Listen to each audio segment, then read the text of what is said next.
Hey everyone, it's Bevan here in St. Lucia again, but this time for something a little bit different.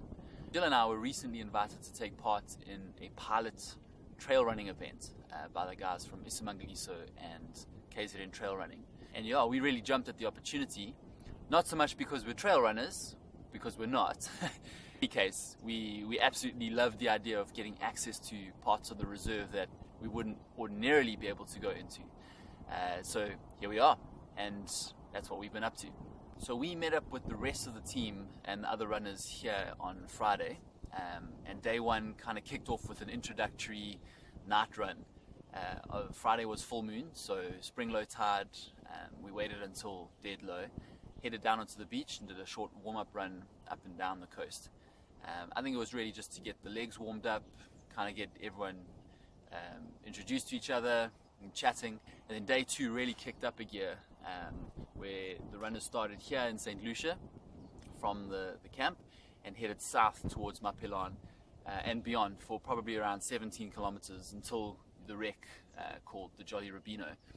From there, everyone headed inland into the forested dune section and then back onto the road to Mapelan and back to St. Lucia. So that was quite a challenging day, I would say. Day three, which was the part that we were really looking forward to, got started at the Bongazi Gate, which is the entrance to the eastern shore section of the iSimangaliso Wetland Park. All the runners did a short section in the sort of fenced area and then headed down onto the coast, where there's another stretch up to a section called Peria's Rock and then up again into the reserve. Now this next section was probably the highlight of the entire event for me. Most of it was accompanied with armed rifle guards. Obviously this is a big game section, so you can't really take too many chances.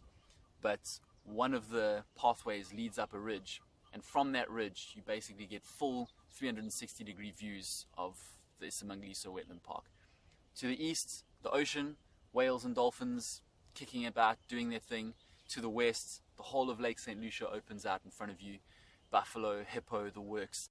You kind of just stand there pinching yourself because it's almost hard to believe that you're standing there. And as I say, the experience on foot, absolutely unbeatable. That was hands down my favorite part. So yeah, that section probably about 8 kilometers like that along animal tracks. Sometimes the tracks just ended and you had to kind of bundu bash your way through the least thorny section. Then back down onto the coast at a spot called Bartle's Folly and up along to Cape Vital, which is the end of the course. Some much needed hot chocolate wetting, a much needed warm shower, and yeah, that was that, I suppose, as far as the event goes. So Jill and I had an absolutely epic time. Just a real big thanks to iSimangaliso and the guys from KZN Trail Running for inviting us along. This is your thing, your trail running, this is what you get into, then I'd strongly suggest keeping your eyes and ears open for when this event does actually kick off. I think there's talk of it happening next year, but as I say, you'll have to follow the KZN Trail Running guys for more info. As for Jill and I, our trip obviously continues on. We spend a few more days here in St. Lucia, and then we head inland towards Tlhotloe and Filosi, where we kick things up a little notch in Big Five country. So yeah, I hope you guys are all keeping well. Hope you enjoyed this little video. Keep following along, and we'll see you on the road. Cheers.